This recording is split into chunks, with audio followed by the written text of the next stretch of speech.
Hello, welcome back to my channel. I know it's been a while since I've uploaded a video, but I hope you all are doing well.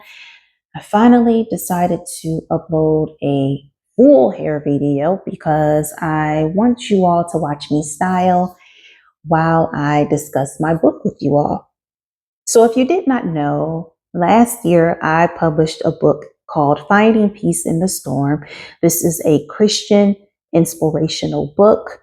And I decided to publish it because I wanted to encourage someone, anybody that's going through some issues or similar situations that I've been through. I wanted somebody to be encouraged.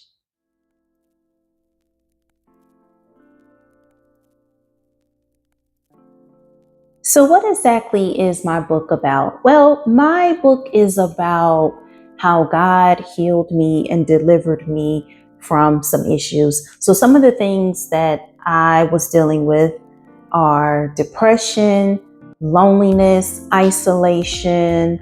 I was having trust issues. I was constantly in a state of frustration. I felt that I didn't have a sense of direction when it came to my life, what I should be doing, finding my purpose, things like that.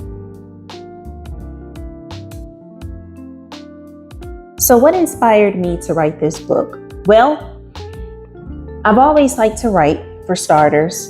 I've always liked to write. Even when I had my diary in my teenage years, I would write in my diary every day. And I still have that diary, but I no longer write in it. But I also still like to write to myself. I like to write out my prayers. I like to write when I'm frustrated. Writing is very therapeutic for me. So what inspired this book? Well, for starters, peace was the perfect topic for me because that was something the Lord dealt with me about a few years ago. I was going through a rough patch and I felt like I would never get over it. I was just constantly in a state of frustration. And the Lord used one of my family members to tell me that I need to meditate on scriptures about peace, write them down, read them, and meditate on them.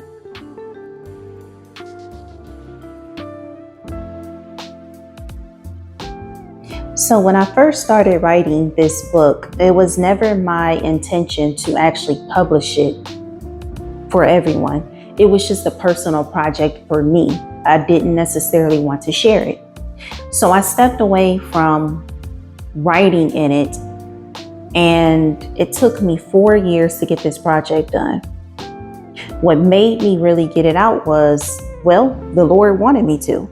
He used a family member to tell me, you have a project to finish. So I got back on it.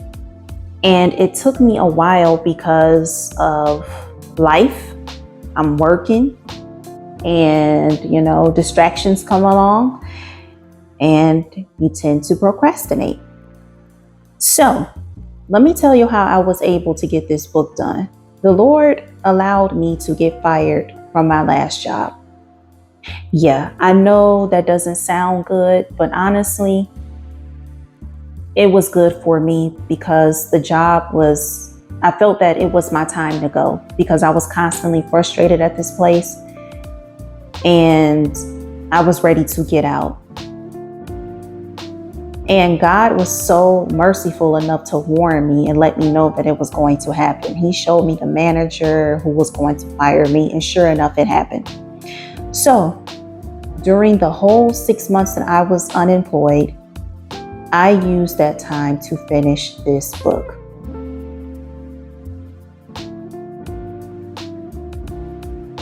So one of my main prayers has been that God gives me his peace. No matter what I am going through, I want to be at peace.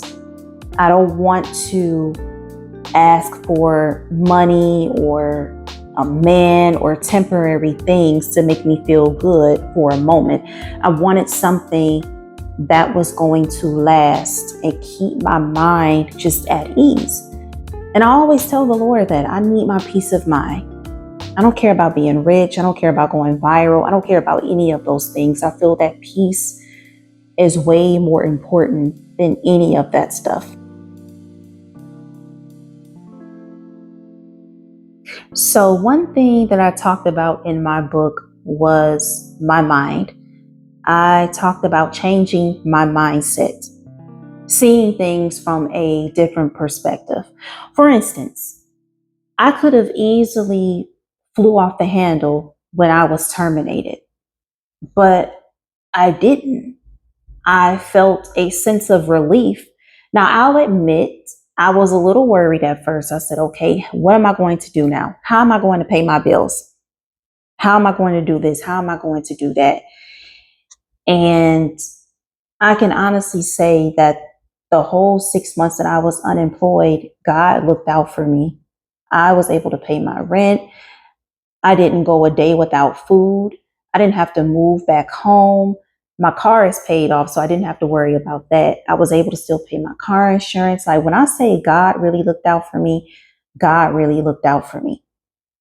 So I saw the situation as a way of God giving me a break, because for the past decade or so, I was all about work, work, work, and more work.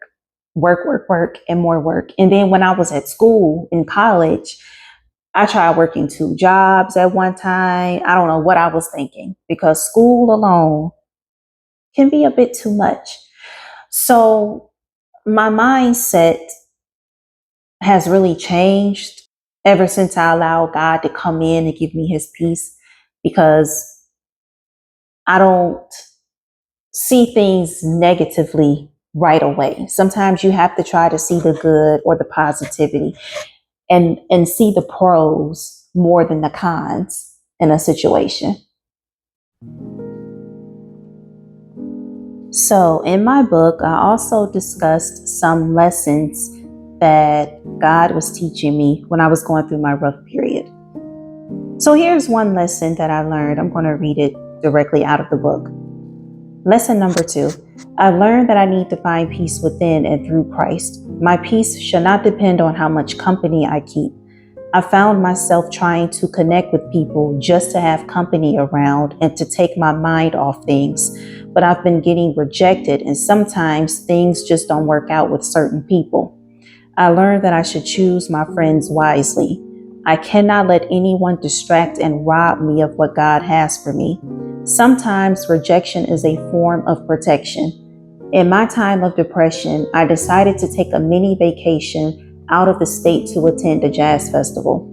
While I was out of town, I went to breakfast alone. Although I prefer to have a friend to do things with, I went to dinner alone and to the mall alone. I had a great time. I stepped out of my comfort zone, and it dawned on me that I can have peace just kicking it by myself. So, that one was definitely a tough lesson for me.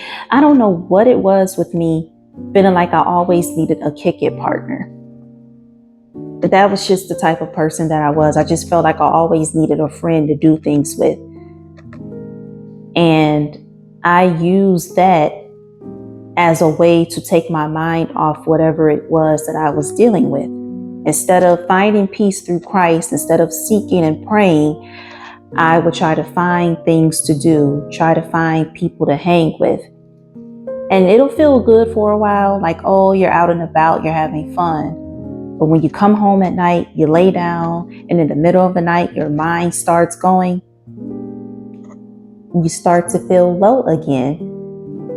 And it's like the cycle just repeats.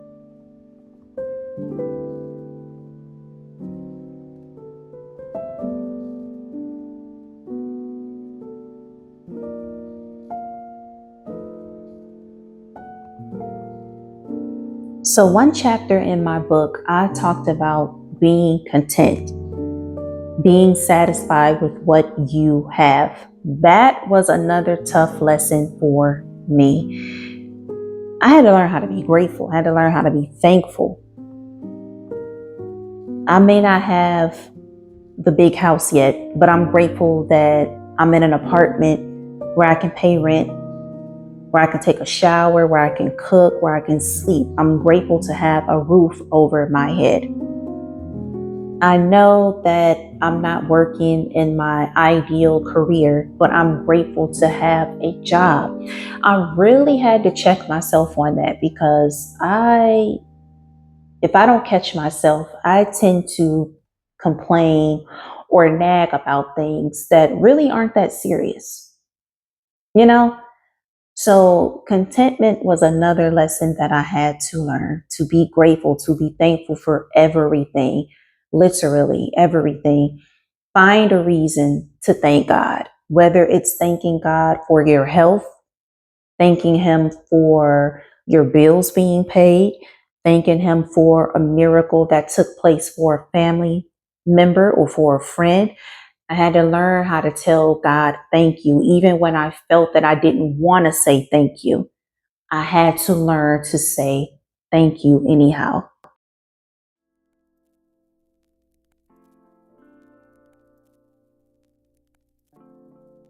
So, how was I able to overcome everything, to overcome the issues that I was going through? It started with me having to humble myself, for starters. I had to repent.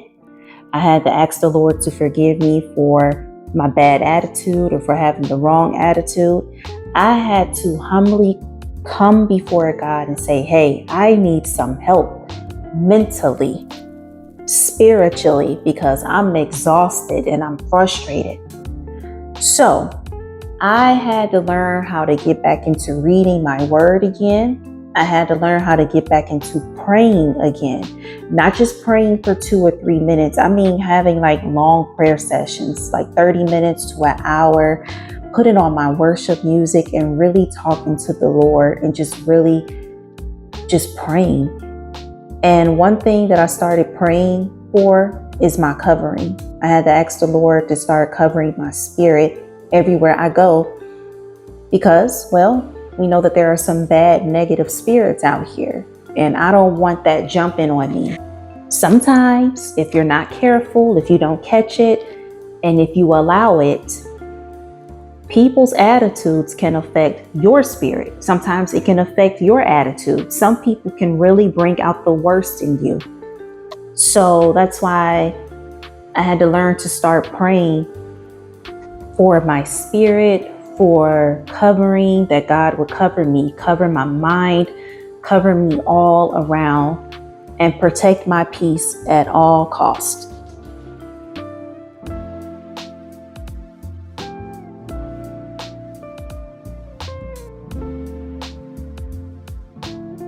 So, whatever it is that you are going through, whatever issue that you are dealing with, remain hopeful. Remain hopeful and trust and believe that God will see you through it.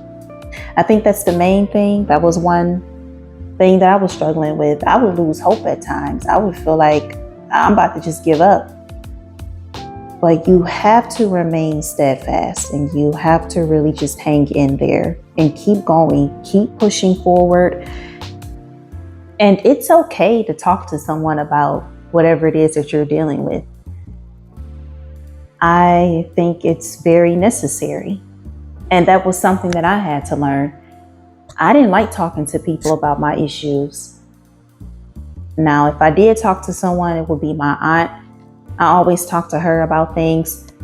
But I gotta admit, since I started talking to my spiritual leaders, I've really learned a lot. And they've been very, very helpful. So I do encourage you, talk to your pastor, talk to your first lady, talk to the ministers. It's okay. Even if you feel like you want to go see a therapist, there is nothing wrong with that. Talk to somebody.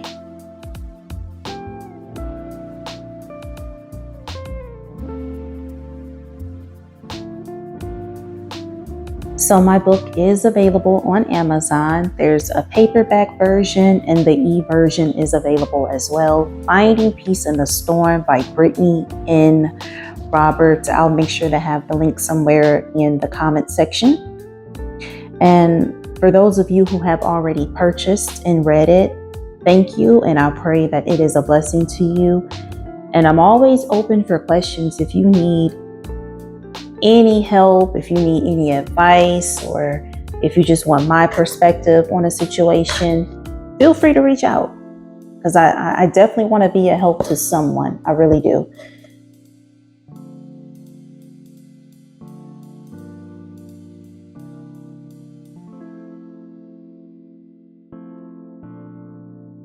So as you can see, my hair routine has not changed that much. I'm still using that gel, that OK Natural gels come through every time. The only issue that I have is that it's hard to find a compatible leave-in conditioner, a good one at that, that actually mixes with my gel, because I don't want to change gels. I really don't. I've tried switching gels, and it just seems like a lot of these hair products do not work these days. They want to charge all of this money, and the products don't even work. So disappointed. So I did get my hair cut. I want to say it was last year. I think it was last year, or it might have been the year before. I cannot remember. But yeah, I got it cut, and it's growing right back. I like the shorter look because for some reason, to me, when the hair is shorter, it's more defined, but this length is cool too. So, yep. And as you can see, I do need a color touch up. The last time I got my color done, I actually went to the salon. I have not been using box color, but the way these prices are set up, I just might be using box color again.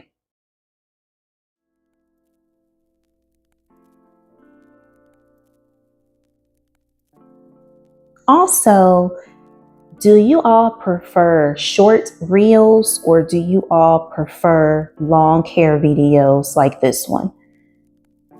I try to do a little bit of both, but I feel like reels are so much easier for me. But let me know what you guys prefer.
Okay, so this is me getting ready for church the next day. I love the fluffy look. I hope this video has been helpful, and I hope you all have a good, peaceful rest of the year, rest of your life, period. Be blessed. Bye.